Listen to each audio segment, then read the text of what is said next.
Hi, this video is going to be a basic introduction to the Vital Synth.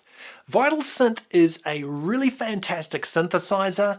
It's extraordinarily powerful, it can do an awful lot, and it is quite easy to learn. It's laid out in a pretty simple way that allows you to understand how oscillators flow into filters and are manipulated by envelopes and LFOs.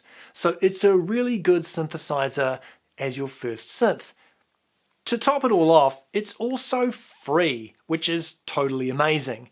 Now you can get a paid version where you pay about 60 to 80 US dollars.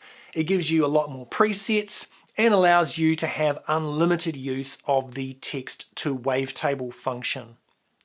So let's make a start and get into the foundational basics of Vital Synth.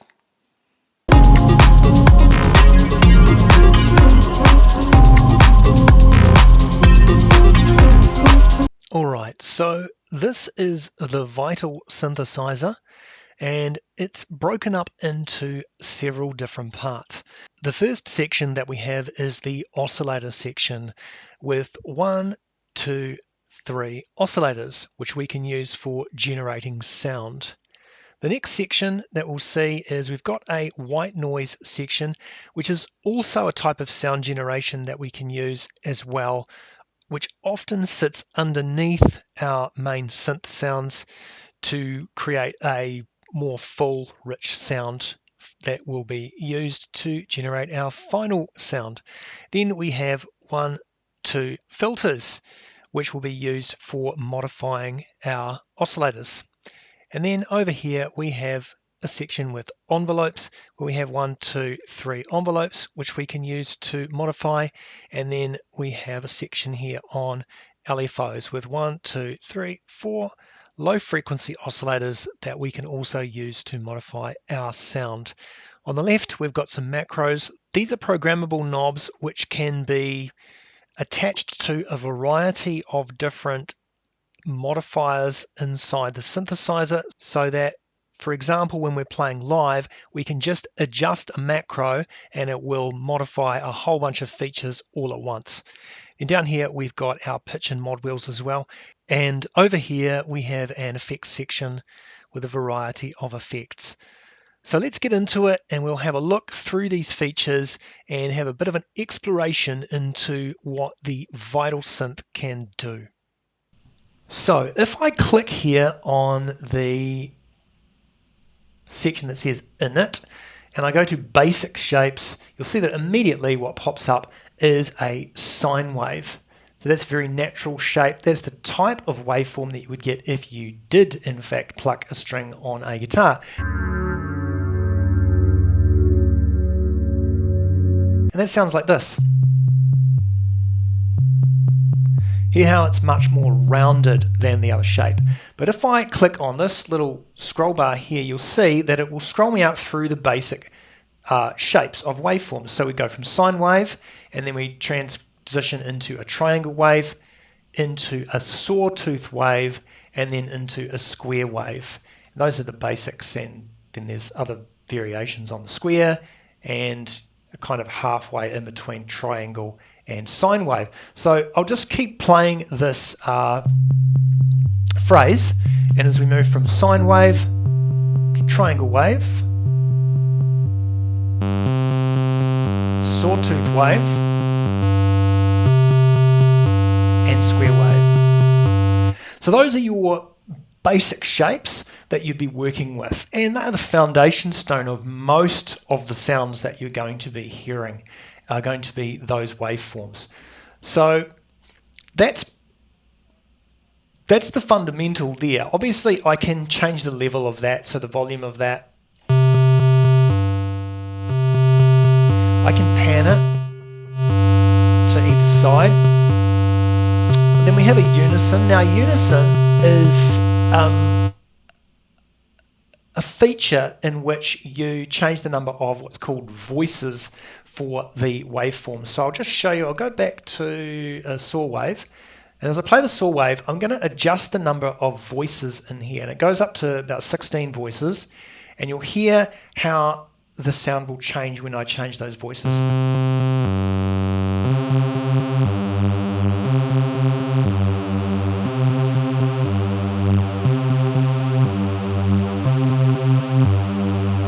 You can hear how there's a far greater amount of depth in there of these voices, and then they can be adjusted as well using various functions to enable me to have different sounding interactions of the way that those voices work with the fundamental sound coming from the shape.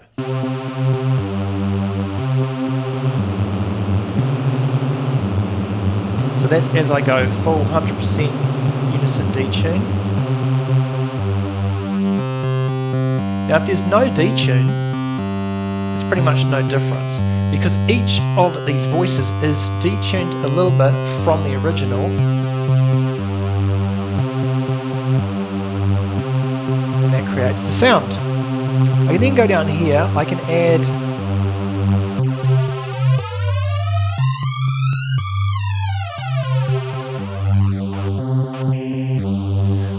certain of these presets in here, and they allow different ways for the for those voices to interact. As you can see from me panning across, that it changed the nature of the waveform, and so changes the way that the sound occurs.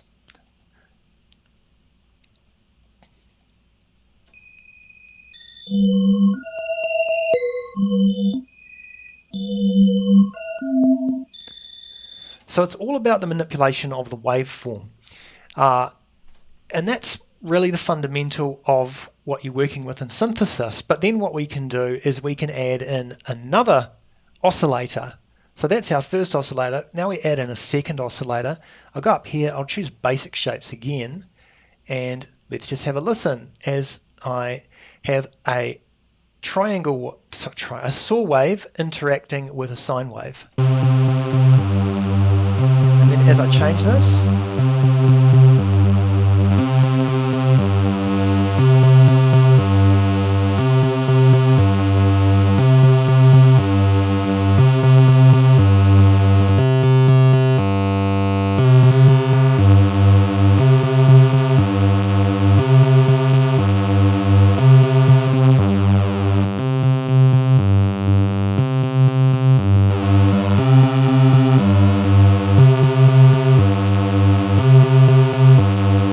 how that changes. So if I turn off oscillator 1, I'm just getting the square wave, and it's got unison on it. If I then turn oscillator 1 back on, you've got a combination of those two waveforms happening, and then if I turn oscillator 2 off, we're back to just the square wave, the sawtooth wave. If I turn those on, both on, I can then decide, I just want to turn that square wave down a little bit, so that we're predominantly getting the saw wave sound.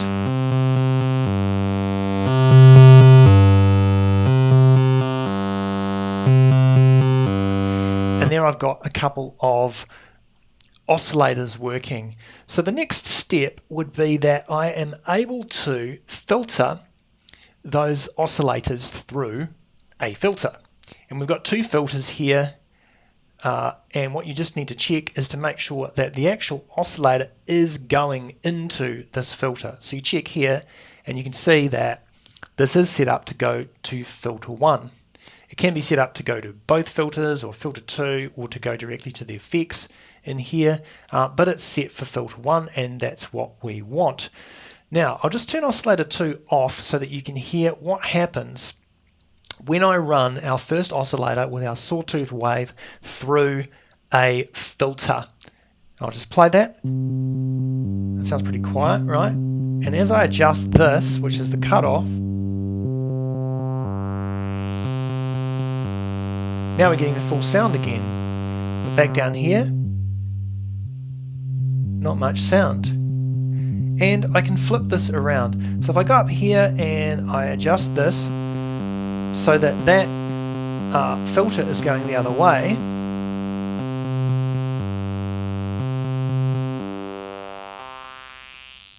you'll notice how the information changes.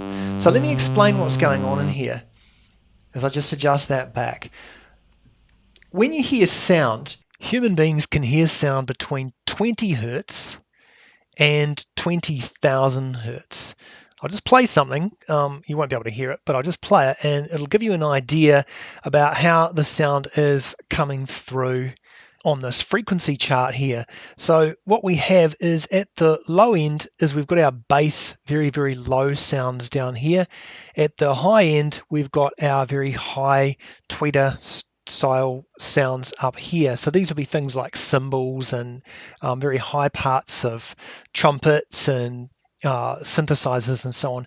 And then in the mid, we have our mids, which is where most of the sound information would occur. So right around here, we've got the 1000 mark. So you can see that on a readout like this, because it's a musically designed tool, quite a lot, more than half of the information is dedicated to between 20 hertz and 1000 hertz, which is also called 1 kilohertz, and so on up there to 20 kilohertz.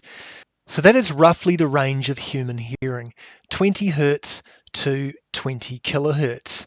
The younger you are, the more likely you are to hear this full range. As you get older, you start to lose hearing and you lose your upper end hearing. So an older person may only be able to hear 17, 18 kilohertz.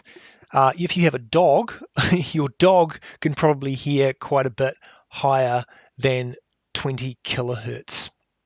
I just want to show you another chart which gives you an idea, and this is based around around recording vocals and what type of qualities you'll hear in vocals across the frequency range. So from the 20 to 80 hertz, this low end rumble, not really something that the human voice does extraordinarily well. Fundamental vocal frequencies up here in the 100 to 300 hertz range. A box region where the vocal can sound sort of boxy and hollow, 350 to 600 hertz. Mid-range bite where you get a lot of the information that comes in between 1 and 4 kilohertz. And then you're going to have sibilants, so the harsh s, s and t, t type sounds you'll hear up here in that 5 to 8 kilohertz range. And then your basically ear region of the sound is up 10 to 20 kilohertz. And that's just to give you an example of the types of sound quality that you'll hear running across that range from 20 hertz to 20 kilohertz. Here's another diagram just so that I really want you to understand this frequency range thing really well, because it's so important for the creation of music and you'll be directly affecting it when you're EQing. So just to give you an idea, in here at the lower end of the range, 20 hertz to 125 hertz, the low end. So this is where you're going to have a lot of bass sounds, a lot of kick sounds coming in at that range in there. Then we have the low mids from roughly 125 to 500 hertz. This is where you get more of the boom edge, the more character of bass, and it's also an area where you can have a lot of issues with your sound as well. I'm not going to go into too much depth on this because this is mostly about vital and it's not mostly about mixing. Then we've got the mid-range, 500 hertz up to 2K, which is the mid-range where we often have much of our musical information coming through in a song. Lots of synthesizers, guitars and so on do most of their work in the mid-range. And then you've got the high mids. All sorts of instruments will have a lot of information up in the high mids as well, and this becomes very, very noticeable to the ear. The higher the sound is, often the less loud it needs to be, because it just has so much more presence and information. And then the high end, which is often where we have air, a lot of information also that is going to be from things like cymbals and very, very high pitched type sounds up there. So I hope that helps to make it clear what's happening in this frequency range. And now we can go back to understanding what's happening in vital, looking at a filter. So think about this filter as being kind of a way of adjusting what parts of that frequency range we're able to hear. So if you think on the left hand side down here is 20 hertz, and then running all the way up here. About here, you're going to have 1 kilohertz. A lot of frequency ranges get squished into this section up here, which will run from 1 kilohertz to 20 kilohertz up here, which means that down this end, you'll only be able to hear low frequencies, and up this end, you'll only be able to hear high frequencies, and then you'll hear the mid-range frequencies in here. So as I play this, have a listen. I'll open this filter as I go through. So just let me play this. You can hardly even hear that, right? It's because my speakers aren't picking up that level down there. But now it's starting to come through because my speakers are able to hear that. Now if I had a sub on, you'd much easier be able to pick up this range. And as we come into more mid-range, you can hear more of what's happening in that sound. And there's your mids. And as we start to expand up into here, into our mid frequencies, and then up into our higher frequencies up here. And if I take this so that we're now only hearing high frequencies, this is going to depend on the tweeters on your speakers. So hear that? We're only just hearing very, very high end frequencies up there. And now we're starting to hear more mid frequencies come through.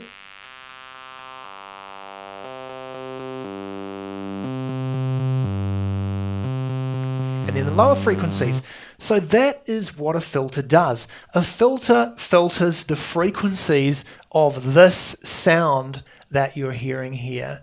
So it's taking this sound, it's bringing it into this filter, and it's adjusting which frequencies we can hear. And of course we might be able to, we can notch it out so we're hearing just like mid frequencies. And we can adjust this.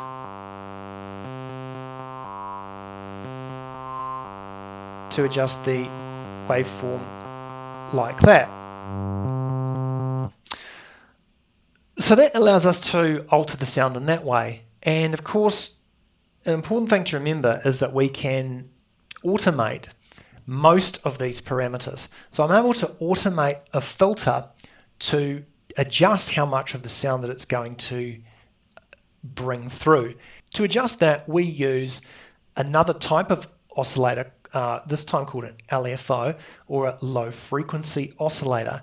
And this is just basically a way of manipulating other elements that are happening in the oscillators and the filters and the effects. And we can manipulate those sounds using one of these LFOs. You can see that there are 4 LFOs in Vital. So as I hover over LFO 1 here, I can click on this little icon, and I'm going to drag it down to here. You can see how everything lights up green as soon as I drag that, because it shows me then the parameters that I can drag it to adjust. I'm going to drag it over here onto this waveform, and when this little sort of pie chart type thing pops up here, I'm going to release my mouse, and now I have this LFO modulating this filter. So let's play that and hear what that sounds like. So what's happening is that when the note gets triggered, and you can see it's set to a trigger, this LFO starts to run through, and it uses this this waveform here, if you want to call it a waveform, this kind of triangle shaped waveform here, to perform the modulation. And so it's going to start at a low point, it's going to go to a higher point, and you'll see that this filter here starts at roughly a mid-range, and it's going to go up according to this waveform. As I play it, I'll play it now. So observe this, and you see when the long note plays, it goes right the way through. And you'll see, notice that it goes right the way through, it goes up and down, and then look at the filter. Now, goes up and down. So you can see how I am able to modulate various different parameters inside Vital using LFOs. So if I was to change that LFO, just change it around a little bit, I can double click on one of these and create new points. So if I was to do this and this, and then you can adjust curves, angles and things like that. So if I now play this, have a look at how the filter moves now.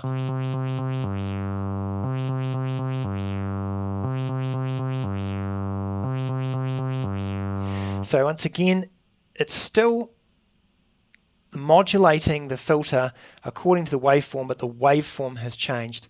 And so if I didn't want it to go up as high, for example, I could take this point here and just bring it down. And as I play it, you see how it doesn't move as much. Or I can have a point which goes right up.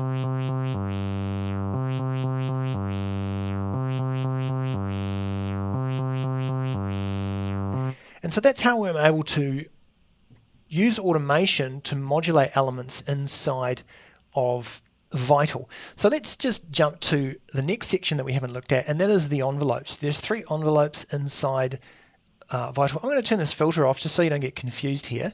Now notice that once again, when the note is triggered, you'll see a little kind of wave move across here, and that's based on the length of the note that's being played. So it'll play short and then long based upon my phrasing.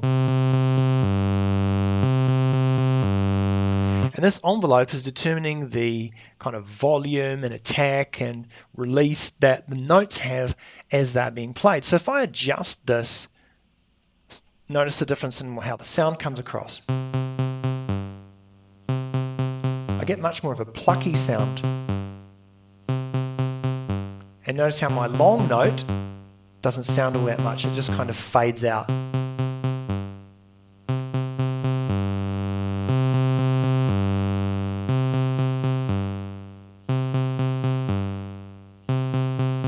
So if I want all of my notes to sound with the same velocity, I bring it up to there. And that's like the default position. But then I can have like little staccato, very short notes by bringing that envelope into there. And then if I switch this oscillator back on,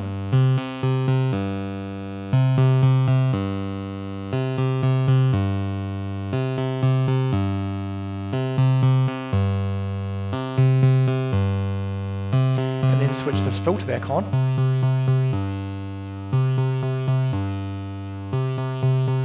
I've got multiple things happening, right? So I've got the oscillator, this oscillator going into this filter. This oscillator is actually not going into filter 1. As you can see here, it's going into filter 2, and filter 2 doesn't have anything happening at the moment. So if I switch filter 2 on, let's just change it around a little bit.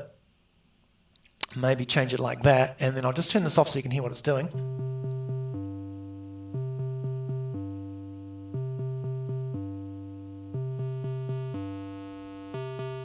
So now I'm just getting the upper end from mids to highs of this square wave. I'll switch everything back on.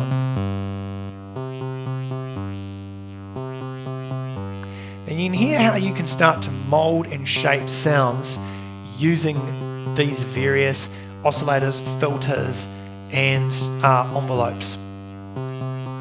I'll just stop that, and then I want to go into the last thing that I'm going to show you in this, which is effects. So you can use effects, and they're applied to your sounds. Now, depending on what DAW you have, your DAW may well have a whole bunch of effects. I'm using Ableton. It's got loads and loads of effects. So I could just use the effects from Ableton to alter the sound of the synthesizer. That's one option that I have. But this allows me to use a series of effects in here to affect the sound. So we've got chorus, compressor, delay, distortion, EQ, filter, flanger, phaser, and reverb. One key thing to understand about this is that these effects are simply, as you can see here, in alphabetical order. Now that is not necessarily the best way to arrange our effects as we have them in affecting our sound. So let me just turn the sound back on again, and we'll start with some real basic stuff. I'll just switch on an EQ, and so I can cut out the low end in here if I don't want low end to be affecting the sound, lower the resonance so we don't get a peak, at the low end. And this functions just the same as any other EQ would. I can boost or I can cut frequencies in the range to create different emphasis on different sounds. Then let's say that I wanted to add a compressor. Switch the compressor on. Now one of the first things I would probably do is I typically like to work by having an EQ run into a compressor. So you can just click and drag these. I'll just click and drag that down to below the EQ. And the compressor compresses the sound. Surprise, surprise. You've got different bands, multi-band, low band, high band, and single band, just depending on the nature of how you want to compress the sound. So I could say, well, I don't really want a lot of low ends in this. I want to focus more on the mids, and I can push those mids. Or I can wind them back, or I can push the highs.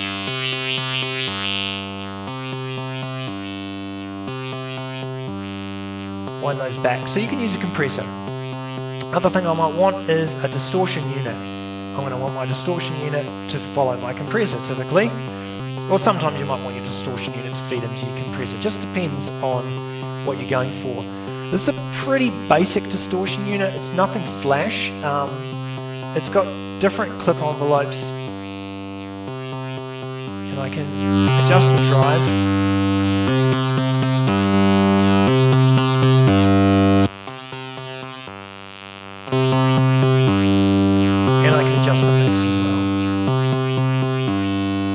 So that's basically no distortion, full distortion,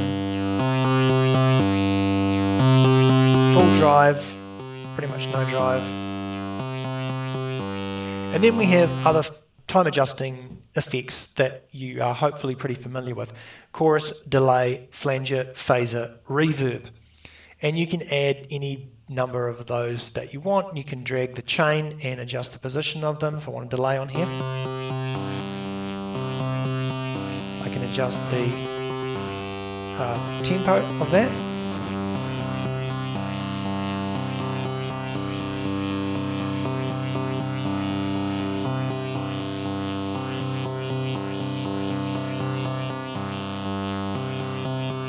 And then there is also a means of adjusting what parts of your frequency range will be delayed as well. And I will often tend to not use a lot of delay on the low end parts of my frequencies. So you can adjust the spread so that you're only delaying like the mids or the highs. These are the lows down there.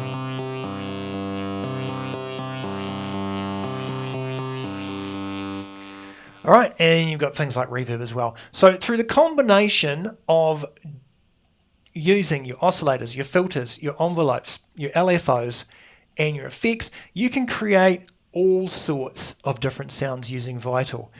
Now there are more advanced setups in Vital. You can come in and use your matrix. Basically just tells you how you've got your modulation set up. So you can see in here it's telling me that LFO1, which is this one here, is going and adjusting the filter 1 cutoff, which is this here, as you saw us set up earlier. So that's just telling us how everything is laid out. Then you've got advanced features in here, which we're not really going to get into and worry about too much. But you want to get in, play around with this, play around with how these shapes can interact with one another. Of course, there are multitudes of shapes in here, and you can get others as well from various different places. So you can have all sorts of different shapes, and as you'll hear, they change the sound.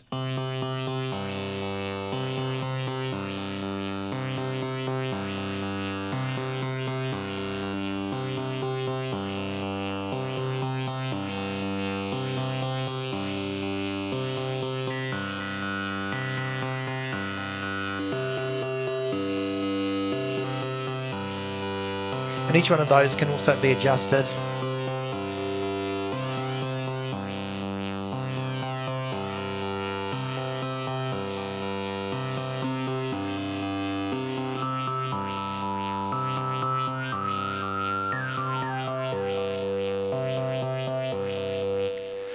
All right, so that's the fundamentals of working with Vital.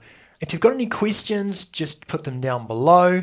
Please like this video and subscribe to my channel. It really does make a difference with growing the channel, and as the channel is pretty amoebic at the moment, I'm really wanting to grow this up and make this bigger. So please help me out with that. If you've got any specific lessons that you want to know about what to do with Vital, please put a comment down below and tell me what it is that you're interested in. I think that Vital is a great synthesizer to learn synthesis with because it's just laid out in such a logical manner. It's not overwhelmingly confusing, and you can just turn off those parts that you don't want to use, so you're not just left with looking at this massive screen of buttons and things and being really confused about what is supposed to do what. I wish you all the best luck with your journey into music and with creating new amazing synth patches and then creating fantastic new songs using all of the sounds that you design. Thanks for watching this video. Please give it a like and subscribe to the channel. That way you help me to make more great videos like this one. Stay classy, Internet.